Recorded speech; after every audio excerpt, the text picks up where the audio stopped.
So in this last topic, this last problem, I want to combine a few things actually. This idea of limiting reactant, theoretical yield, and percent yield. Let's take a look at the problem that from the first video. We did this calculation. I used some language, excess reactants, limiting reactant. Focused on the limiting reactant to see how much of the sulfuric acid could be produced. As it turns out, this value here is actually the theoretical yield. Now, that's the maximum amount of the sulfuric acid that can be produced with this initial mass of sulfur dioxide. If I reduce that, if I reduce the amount of sulfur dioxide, I reduce the amount of sulfuric acid. Again, assuming these two stay in excess. Think about it another way. What this problem is implying is that the amount of oxygen and water that's available could actually produce more of the sulfuric acid if it had more of the sulfur dioxide.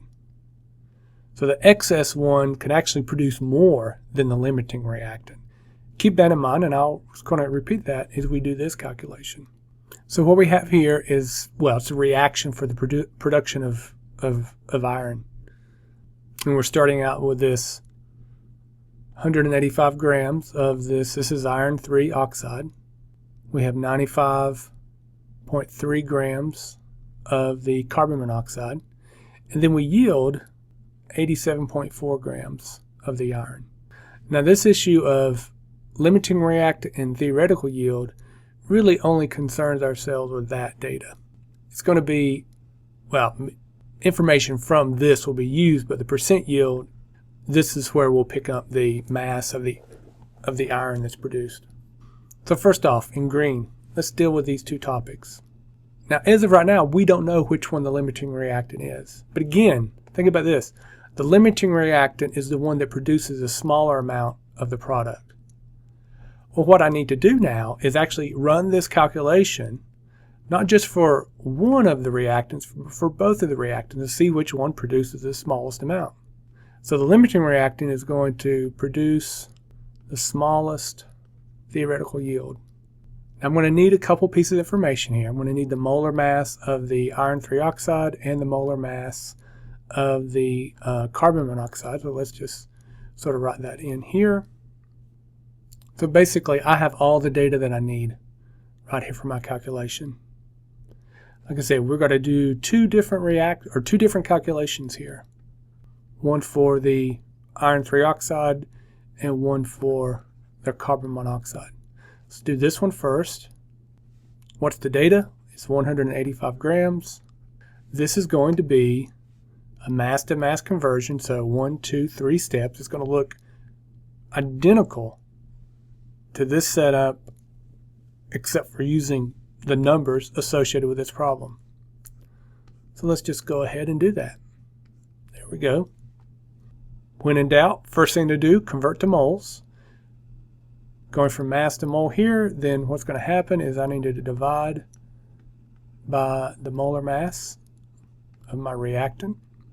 This middle part, that is going to be these conversion factors, the molar ratios. Now think about which way I'm going here. I want to predict how much iron can be produced. So I'm actually going to go from the 1 moles of the iron oxide to 2 moles of the iron. And since iron is the thing that I want to wind up with, this portion is going to be on top. And then this one is going to be on the bottom.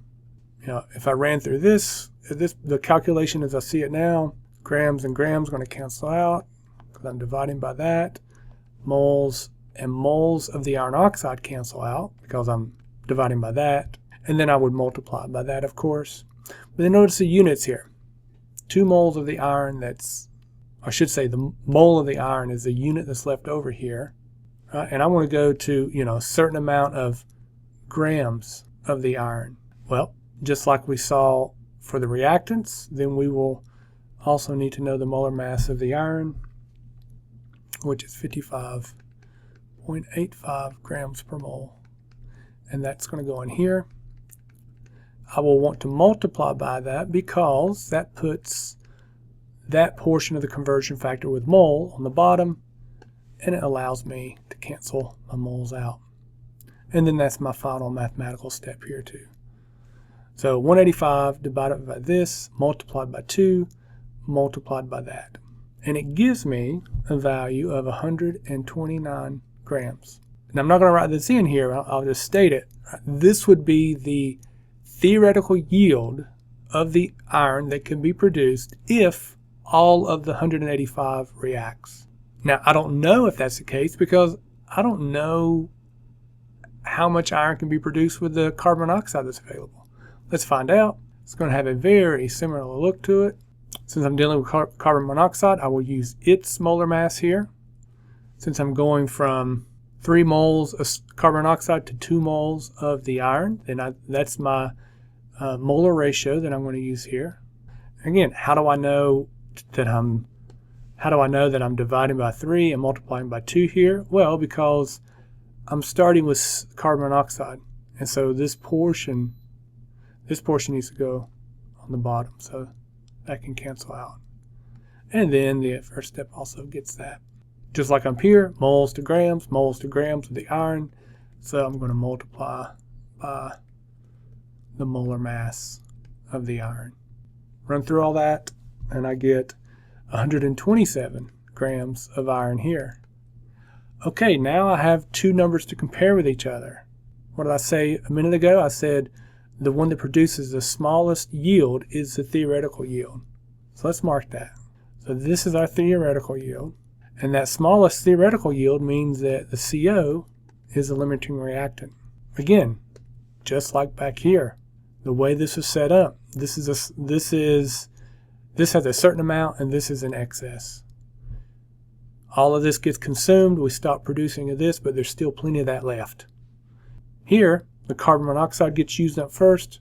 There's still some leftover iron 3 oxide. We would call this the excess or the XS reactant. I have my last calculation. That's the percent yield. I'm just going to squeeze it in right here. So it's the actual yield divided by the theoretical yield. So the actual yield is going to be the 87.4. Theoretical yield, well, it's that value times 100. 3 sig figs comes in at 68.8%. And that's it. Thanks.